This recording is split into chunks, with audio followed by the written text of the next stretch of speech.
السلام علیکم matric class کے طلباء، آج آپ کی نصابی کتاب اردو سے ہم جو سبق پڑھنا چاہ رہے ہیں وہ سبق ہے نظریہ پاکستان۔ دراصل یہ ایک مضمون ہے اور اس مضمون کے خالق، اس مضمون کے مصنف تحریر کردہ ڈاکٹر غلام مصطفیٰ خان ہیں۔ تو آج ہم اس سبق میں مصنف کا تعارف، خلاصہ اور مرکزی خیال، کویشچن آنسر کو سمجھنے کی کوشش کریں گے۔ تو آئیے اس سبق کا سب سے پہلے ہم مصنف کا تعارف پڑھتے ہیں۔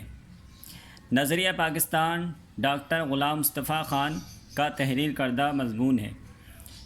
ڈاکٹر غلام مصطفیٰ خان کی ولادت 1912، وفات 2005 میں ہوئی۔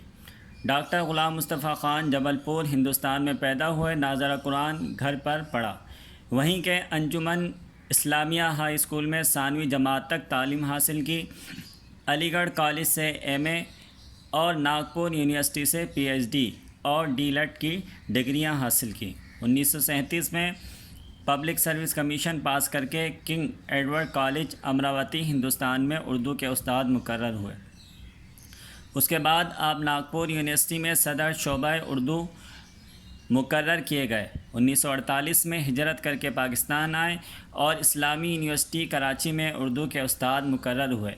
بابا اردو مولوی عبدالحق نے آپ کو اردو کالج کراچی میں صدر شعبہ اردو کے طور پر تعینات کیا۔ علامہ آئی قاضی نے آپ کو حیدرآباد سندھ یونیورسٹی صدر شعبہ اردو مقرر کیا۔ ڈاکٹر صاحب ایک بڑے عالم، محقق، مصنف، ماہر لسانیات، ماہر تعلیم اور سلسلہ نقش بندیہ کے عظیم رہنما تھے۔ آپ کو اردو، ہندی، فارسی، عربی اور انگریزی زبان پر عبور حاصل تھا۔ آپ کی علمی اور تصنیفی خدمات کی وجہ سے پاکستان کے مختلف اداروں نے تمغے، ایوارڈ اور سپاس نامے عطا کیے۔ حکومت پاکستان نے اقبال اور قرآن کتاب لکھنے پر صدارتی ایوارڈ ستارہ امتیاز سے نوازا۔ آپ کی تحریر کردہ کتابیں پاکستان کی جامعات میں پڑھائی جاتی ہیں۔ نظریہ پاکستان کے مصنف کا یہ تعارف تھا کہ یہ کب پیدا ہوئے، ان کی وفات کب ہوئی، انہوں نے کہاں کہاں تعلیم حاصل کی اور انہوں نے کہاں کہاں کام کیا اور ان کی کتابیں، ان کے کارنامے کیا ہیں، وہ سب آپ اس تعارف میں سمجھنے کی کوشش کیجیے۔ اس تعارف کو اپنی کتاب کے پیج نمبر 39 یعنی 39 میں آپ پڑھیے گا اور اس کو سمجھنے کی کوشش کیجیے گا۔ تو آئیے اب ہم اس سبق کے خلاصے کو سمجھنے کی کوشش کرتے ہیں کہ نظریہ پاکستان سبق کا خلاصہ سمجھنے سے پہلے آپ کو اس سبق کا جو ہے مطالعہ کرنا پڑے گا۔ اس کو 2-3 دفعہ آپ کو اچھے طریقے سے پڑھنا پڑے گا۔ اس کے بعد آپ اس کے خلاصے کو سمجھ سکیں گے کہ اس کا خلاصہ آپ کو کس طریقے سے بنانا ہے اور کون کون سے کی پوائنٹ ہیں جو آپ کو یاد کرنے ہیں اور وہ خلاصے میں لکھنے ہیں۔ تو آئیے اب ہم خلاصے کی طرف بڑھتے ہیں۔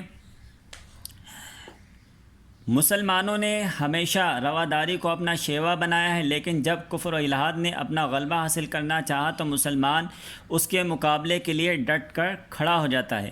چنانچہ اکبر کے آخری دور میں اسلام کی سربلندی کے لیے حضرت مجدد الف ثانی کھڑے ہوئے، قید و بند کی سختیاں جھیلیں۔ جہانگیر کے زمانے تک، جہانگیر کے بعد اس کا بیٹا دین کا خادم بنا اورنگزیب، لیکن اورنگزیب کے بعد ہی مغلیہ سلطنت کا زوال شروع ہو گیا۔ اسلام کو سربلند کرنے کے لیے میسور کے سلطان حیدر علی اور اس کے بیٹے سلطان ٹیپو نے ہندوؤں اور انگریزوں کا مقابلہ کیا، لیکن ملک کے دوسرے سرداروں نے ساتھ نہیں دیا اور انہی کامیابی حاصل نہ ہو سکی۔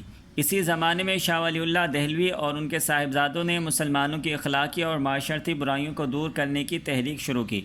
1858 میں ہندوؤں نے کانگریس کی بنیاد ڈالی اور ظاہر یہ کیا کہ وہ ملک کی تمام قوموں کو ان کے حقوق دلوائیں گے، لیکن بعد میں پتہ چلا کہ وہ صرف اپنے حقوق کا تحفظ چاہتے تھے۔ سر سید نے مسلمانوں کو ہندوؤں کی اس کانگریس اور ان کی سیاست سے علیحدہ کرنے کی کوشش کی۔ پھر سر سید کے ایک رفیق نواب محسن الملک نے 1906 میں کل ہند مسلم لیگ کے نام سے مسلمانوں کی ایک الگ تنظیم کی بنیاد ڈالی۔ اسی زمانے میں پہلی جنگ عظیم چھڑ گئی، چنانچہ سن 1930 میں مسلم لیگ نے مسلمانوں کے لیے ایک علیحدہ وطن بنانے کی تجویز پیش کی۔ اسی زمانے میں قائد اعظم نے مسلم لیگ کی صدارت کا مستقل عہدہ قبول کیا۔ آخرکار 23 مارچ 1940 کو انہوں نے لاہور کے اجلاس میں واضح طور پر اعلان کر دیا کہ جن علاقوں میں مسلمانوں کی اکثریت ہے وہاں ایک آزاد مسلم ریاست قائم کی جائے۔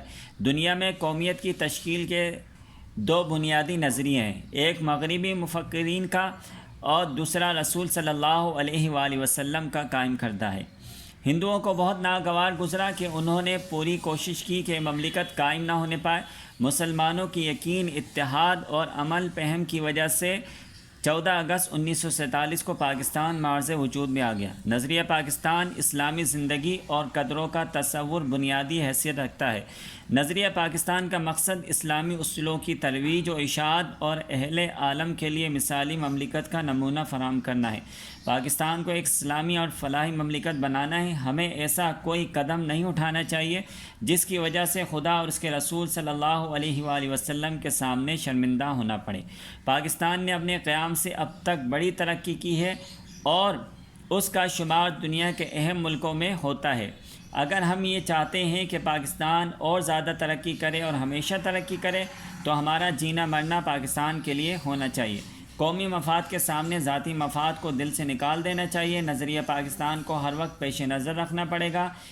اس کی بدولت ہم پاکستان کو زیادہ مستحکم اور شاندار بنا سکتے ہیں۔ تو یہ اس سبق کا خلاصہ تھا۔ اس سبق کے خلاصے کو آپ سنیے گا 2-3 دفعہ اور یاد کرنے کی کوشش کیجیے گا۔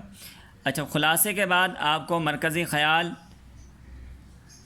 بھی سمجھاتے چلیں کہ اس مضمون میں جو یہ مضمون ہے ڈاکٹر غلام مصطفیٰ خان کا تحریر کردہ، اس کا مرکزی خیال یہ ہے کہ اس مضمون میں ڈاکٹر غلام مصطفیٰ خان نے نظریہ پاکستان کی وضاحت کی ہے کہ نظریہ پاکستان کا مقصد محض ایک حکومت قائم کرنا نہیں تھا، کیونکہ مسلمانوں کی حکومتیں ایشیا اور افریقہ میں پہلے سے موجود تھیں۔ نظریہ پاکستان کا مقصد اسلامی اصولوں کی ترویج و اشاعت اور اہل عالم کے لیے مثالی مملکت کا نمونہ فراہم کرنا ہے۔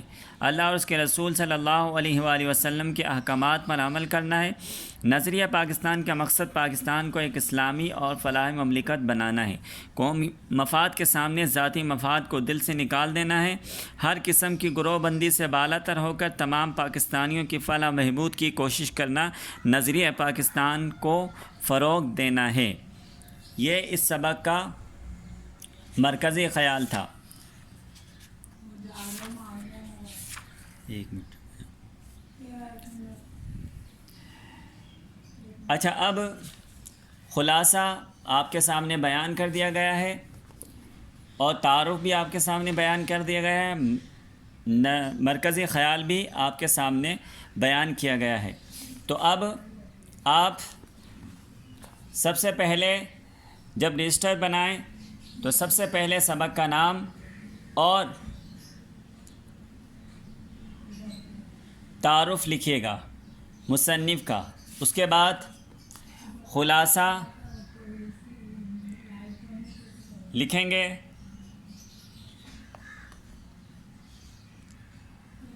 خلاصہ لکھنے کے بعد مرکزی خیال ہوگا، مرکزی خیال کے بعد آپ